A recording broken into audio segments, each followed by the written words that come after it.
Alright, this podcast is going to wrap up ionic compounds for us. And this podcast is going to include polyatomic ions.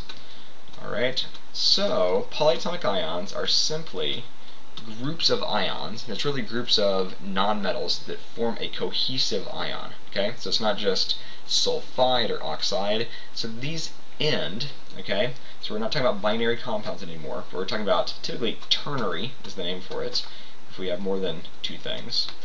So ternary compounds. And ternary compounds always include polyatomic ions.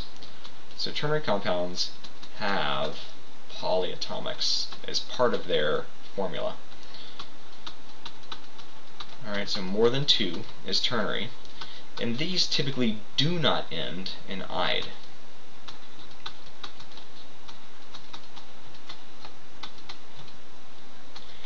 If you've memorized your polyatomic ions, how do most of them end? Most of them end in "ate", some of them end in "ite", and then one of them does end in "ide", and that's hydroxide. So that's our only exception. But typically, usually these do not end in "ide". The exception would be hydroxide. Okay?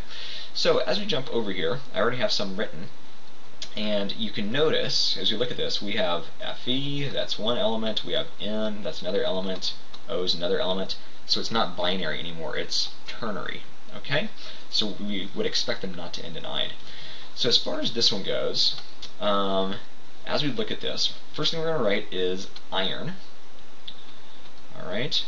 And then you have to ask yourself, is iron a metal in the middle, or is it a metal I know the charge of? So if you look at the periodic table, it's smack dab in the middle, so we're going to put some parentheses automatically. And then we need to name this NO3. This NO3 has nothing to do with nitrogen, oxygen iode, or anything like that. It has a specific name, and that specific name, which you should have memorized, is nitrate. So we have iron something nitrate. The other thing you have to be aware of is the charge of nitrate, okay? And it is a -1 charge. So if we have -1 and we have two of them, because notice there's really two sets of subscripts now, this 3 makes this thing called nitrate. If this was a 2, it would not be nitrate anymore, it would be nitrite. So really we're concerned about this parenthesis, or this subscript on the outside of our parenthesis, because we're thinking that nitrate is a big chunk of something. It's like a super atom or super element. It goes together, NO3 means nitrate. So we really have two nitrates. So our overall charge is a -2 for the negative part of our ion, or our ionic compound. If our overall negative is a -2, then iron has to contribute a +2. So how many irons are there? There's not a subscript, so there's only one iron. So that one iron must have a +2 charge. So because it's a +2 charge, I'm going to put this Roman numeral 2 in my parentheses. And the name of this compound is iron 2 nitrate. Okay? Our next one, okay, as we kind of keep on going down, we have magnesium. So we're going to go ahead and write magnesium. And then again, we're going to ask ourselves, is magnesium a metal in the middle, or is it a metal I know the charge of? So we look at the periodic table, it's in that second column, so it's an alkaline earth metal. It's always a +2. It's because it's always a +2, I don't have to worry about anything. All I'm going to do is write what PO4 is. PO4 is phosphate. And at this point, I am done. Because once I write, if you see the formula already written, we can assume that these charges, or these subscripts, match the charges. Okay? We can go back and double check that. Phosphate's a -3. We have two of them, so that is -6. Magnesium is a +2. We have three of them, that's a +6. +6 minus 6 is 0. So again, it's not that important when you're naming something to make sure the charges match. The charges only matter if we're naming a metal that's in the middle of our periodic table. Otherwise, magnesium phosphate, and you're done. Our next one, CuSO4. So we have copper. Alright, we need to look on the periodic table. That is in the middle. Alright, so I'm going to have to put parentheses, because we need to figure out what its charge is. It's either a 1 or a 2. And then I have SO4, and SO4 has a certain name. It is sulfate. So in this particular example, alright, it's important to know how many sulfates do you have. So as we look at this, some of you might be prone to say, oh, we have 4 sulfates. But no, that 4 belongs to my SO4 group. Okay? That is just a big chunk. That is my polyatomic ion. So if you just arbitrarily put some parentheses here, what is the number that's outside the parentheses? Because it's not written, it must be a 1. Okay? So the charge on sulfate, you need to memorize this, it's a -2. And if I have one of them, I contribute a total of a -2 charge. If I contribute a -2 charge, I must also contribute a +2 charge.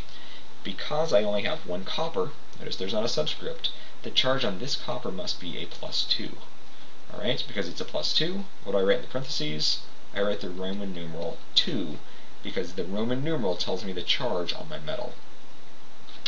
Alright, so the next part is we're going to go from formula to name. And again, I think this is much easier. So, we have copper 1 carbonate. So the first thing we're going to write is copper. And then we're going to write carbonate. And carbonate, you need to know, is CO3. And then our charge on copper is a +1. And our charge on carbonate is a -2. So what do I need more of? I need more copper. How many coppers do I need total? I need 2 of them. So I'm simply going to write a 2 right here. Okay? So if I have 2 +1s and 1 -2, and again, don't be fooled into thinking we have 3 of these. We really only have 1 of these, okay? Because that 3 belongs to the O, and the O belongs to the C is a big chunk of a polyatomic ion. So really the way this is written, is Cu2CO3. Alright, our next one is going to be silver nitrate. So we're going to write silver, and it is Ag. We have nitrate, it is NO3. Okay. What is the charge on my silver? It's always the same charge as one of my bing bing bings, so it is a +1, and nitrate's a -1. Our charges match, we're good. So we're simply going to write that AgNO3. And our last example is, oh, that's a crazy one. Alright, we have ammonium sulfate. So ammonium itself is a polyatomic ion, and it is the only polyatomic ion that is a cation, or that has a positive charge. So we write ammonium, and then we need to write sulfate. So we just have a bunch of atoms involved in this compound. And then we need to write our charges. So ammonium has a charge of +1, and sulfate has a charge of -2. So again, as I look at this, my charges don't balance, and again, I'm not looking at my charges with my subscripts, because this NH4 is a big chunk, and that NH4 has a total charge of +1. Again, sulfate is a big chunk, it has a total charge of -2. Okay?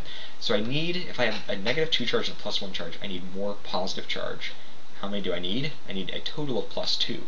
So I really need 2 ammoniums for every 1 sulfate. So again, when I write this formula, it's going to be parentheses NH4, close parentheses 2, because I need 2 ammoniums for every 1 sulfate. Alright, that's the way we write ammonium sulfate. So again, that is ionic compounds. That finishes up part 3.